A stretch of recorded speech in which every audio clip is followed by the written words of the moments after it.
So if you were following along from yesterday, you'll know that we're up to this stage. We now have to make this piece, extend the channel bit that they give you because it's not long enough. So that goes like that, but it's miles too short. So it never focuses. Don't know why you'd make it just the corner and not the straight piece, but anyway, whatever's going. So yeah, that's it. This is a bit of leftover from the other side, and I'm going to copy it and make another one to go in there. That's just a bit longer. So never hurts to keep your offcuts. And we crest 600 subscribers yesterday, which is pretty impressive. So keep those subscriptions coming, the like, shares, and sharing it with all your friends. So what I'm attempting to do here is copy this little piece, which I made last time for the other side, that I know is correct. I screwed up so many test pieces when making that. I'm here attempting to copy it. We've got a few bends done. So now we're just trying to set it in the machine enough. And also one of the tricks is working out which end to start first, because if you start at this end, certain things don't fit through this machine. It's not the best machine in the world, but it's all cost versus time and how much money I've got, and this is as much as I could afford at the time, and it beats doing this stuff on a bench vise, which is what I used to do. So measuring with a ruler and this thing, moving it in, bending it up, and that's how we're doing this. So I'll show you.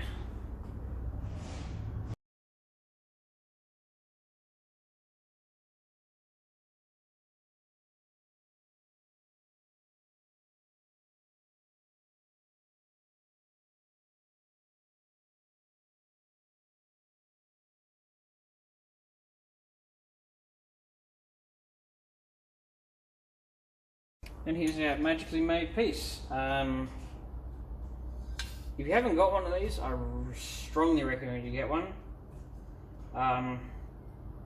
If you know how to find a cheap one that's not Chinese, I would recommend you buy one of those.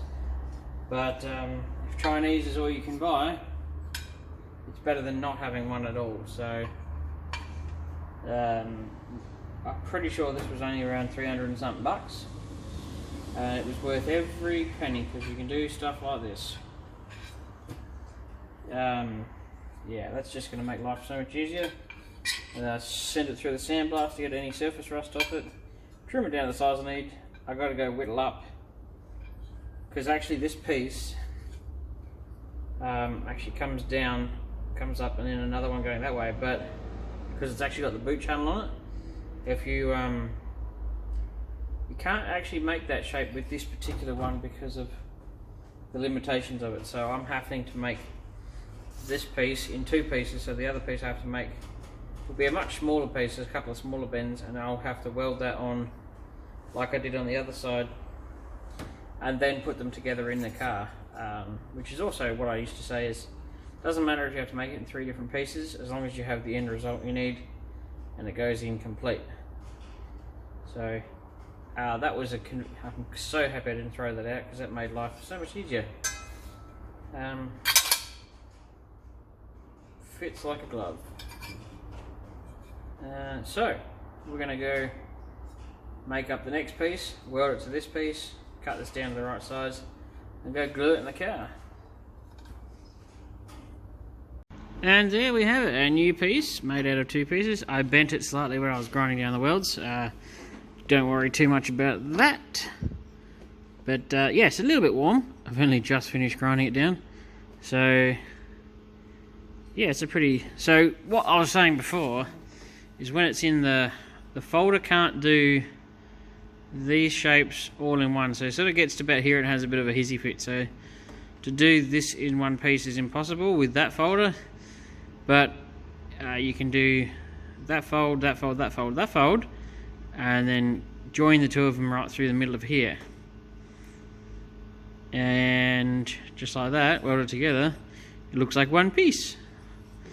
So that's the window channel and the boot seal channel, and they all sort of fit together like that. So then I'll copper spray on the inside and I'll weld this all together, and we will be laughing. So yeah, that's basically the gist of that. That's fairly straightforward, isn't it?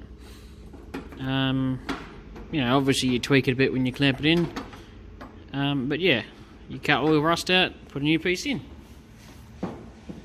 and yeah, when you line it all up, fits mint.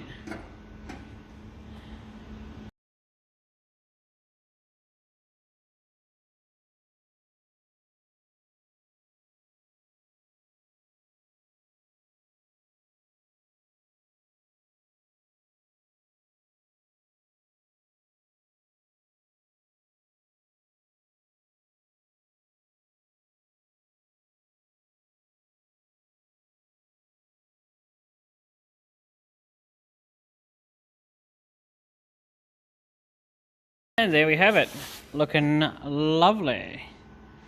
I think I'd be happy with that. But, yeah, I think that's a fairly acceptable repair, wouldn't you say? So now what we're going to do is, that's the reason I made a little bit longer piece of boot channel, so I can get this piece, that you get this with that corner, but it's never long enough, so that goes on like so. And what I'll do is I'll take this piece and shrink this a little bit because it's a bit too curved, and straighten it up so that it comes around and goes all the way down to there. It's about looking about, you know, 20 centimeters too short, and then we can spot weld that on and we'll be perfect in this corner then. Then obviously later in the week we've got to tackle that issue. But oh, and this bit, don't forget that bit. But yes, cracking along quite nicely. And there we go. That's in. It was extended, welded in. I ended up, my spot welder was not playing, was playing funny buggers today, so I ended up having to weld in there and grind it down. It's just one of the ways you can do it. I chose to do it that way, but we're and I just gave it a bit of a quick clean up, and it's looking fairly good, mostly metal. And obviously now we got a nice little nook for the next piece of rail to go into. That bit's all buttoned up, looks nice. So a piece went in there, as you well saw.